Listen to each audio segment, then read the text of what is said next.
ഇവിടെ ചോദ്യം മുഴുവൻ അനന്തുവിനെ സംബന്ധിച്ചും അനന്തുവിന്റെ മരണത്തെ സംബന്ധിച്ചും പക്ഷേ ബഹുമാനപ്പെട്ട CPI പ്രതി അതൊഴിച്ച് ബാക്കിയല്ല പറഞ്ഞിട്ടുണ്ട് അല്ലെ. എന്താ ഇവിടെ വിഷയം?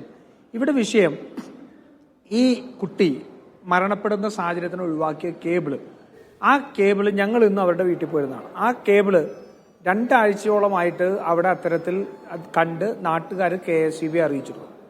KSEBക്ക് കൃത്യമായിട്ട് വൈദ്യുതി മോഷണം നടക്കുന്നുവെന്നും ഇത് അപകടമുണ്ടാക്കാൻ സാധ്യതയുണ്ടെന്നും പരാതി ലഭിച്ചിട്ട് എന്തുകൊണ്ട് KSEB നടപടിയെടുത്തില്ല?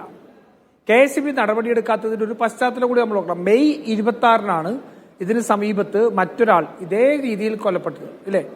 മാസങ്ങൾക്ക് മുമ്പാണ്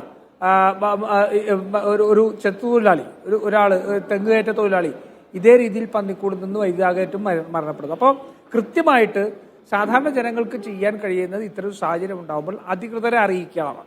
അധികൃതരെ അറിഞ്ഞിട്ടും ഒരു നടപടിയും എടുക്കാതെ ഉണ്ടായതുകൊണ്ടാണ് ഇവിടെ ഇത്തരത്തിലുള്ള മരണം ഉണ്ടായത്. അത് നിരന്തരമായിട്ട് ഉണ്ടാവുന്നത് കൊണ്ടാണ് ഞങ്ങൾ ഇതിനെ സർക്കാർ സ്പോൺസേഡ് കില്ലിംഗ് എന്ന് പറയുന്നത്. കാരണം ജനങ്ങളെ അവരുടെ വിധിക്ക് വിട്ടുകൊടുത്തിരിക്കുകയാണ് പല രീതിയിലുണ്ട്. ഇപ്പൊ ഇവര് മാംസം മറച്ചു വെക്കാൻ വേണ്ടിയിട്ടാണെന്ന് പറയുന്നു. വന്യമൃഗങ്ങൾ കാട്ടിൽ നിന്ന് ഇറങ്ങുന്നത് തടയുന്നതിന് വേണ്ടി ഈ സർക്കാർ ഒരു നടപടി എടുക്കുന്നില്ല. കയ്യും കെട്ടി നോക്കിയിരിക്കുകയാണ്. നിങ്ങൾ കഴിഞ്ഞ 5 വർഷത്തെ ഈ പ്രതിരോധ പ്രവർത്തനങ്ങൾക്ക് വേണ്ടിയിട്ടുള്ള എക്സ്പെൻഡിച്ചർ എടുത്താൽ മതി. ഞാൻ വേണമെങ്കിൽ വിശദമായിട്ട് പറയാം. ഒരു പ്രവർത്തനവും പരമ്പരാഗതമായ രീതിയിൽ നടത്തുന്നില്ല. പുതിയ സങ്കേതങ്ങളുണ്ട്, ആ പുതിയ സങ്കേതങ്ങൾ ചെയ്യുന്നില്ല. ചൂട് കാലത്തും അല്ലെങ്കിൽ അത്രയുള്ള കാലത്തും ഈ വന്യമൃഗങ്ങൾ പുറത്തേക്ക് വരാതിരിക്കുന്നതിന് വേണ്ടിയിട്ടുള്ള ഒരു നടപടിയും ഉണ്ടാവുന്നില്ല.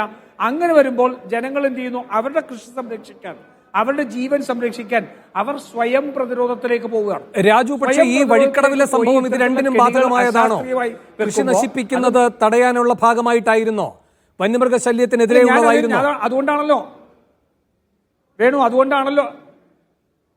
അതുകൊണ്ടാണല്ലോ ഞാൻ പറഞ്ഞത് വഴിക്കടവിലെ സംഭവം അതല്ല, അവിടെ മാംസം വെക്കുന്നതിന് വേണ്ടി ആയിരുന്നു എന്ന് പറഞ്ഞാൽ ഞങ്ങൾക്ക് വഴിക്കടവിലെ മാത്രം സംഭവമായിട്ടല്ലല്ലോ ഇത് കാണുന്നത്. ഇത് നിലമ്പൂർ മുഴുവൻ ജനങ്ങൾ അനുഭവിക്കുന്ന ദുരിതമാണ്. അതുകൊണ്ടാണ് ഞാൻ പറയുന്നത് അവരുടെ കൃഷിസ്ഥലങ്ങളെയും അവരുടെ സ്വത്തും ജീവനും സംരക്ഷിക്കാൻ വേണ്ടി ജനങ്ങൾ സ്വയം പ്രതിരോധത്തിലേക്ക് മാറേണ്ട സാഹചര്യം ഉണ്ടാകുന്നു. ആ സ്വയം പ്രതിരോധത്തിലേക്ക് മാറുന്ന സാഹചര്യം മുതലെടുത്തുകൊണ്ടാണല്ലോ കച്ചവടം നടക്കുന്നത്. ഒരു പക്ഷേ KSEB വിചാരിക്കുന്നുണ്ടാവും ഞങ്ങളെ കൊണ്ടൊന്നും ചെയ്യാൻ കഴിയില്ല, അതുകൊണ്ട് അവരെങ്ങനെയെങ്കിലും രക്ഷപ്പെടാൻ നോക്കിക്കോട്ടെ എന്ന് വിചാരിക്കുന്നുണ്ടാവും. അതിന്റെ കൂട്ടത്തിൽ ഈ കച്ചവടത്തിനും പോവുകയാണ്. അപ്പോൾ സർക്കാർ സംവിധാനം പൂർണ്ണമായി പരാജയപ്പെട്ടത് കൊണ്ട് ഉണ്ടായ മരണങ്ങളാണ് ഇതെല്ലാം.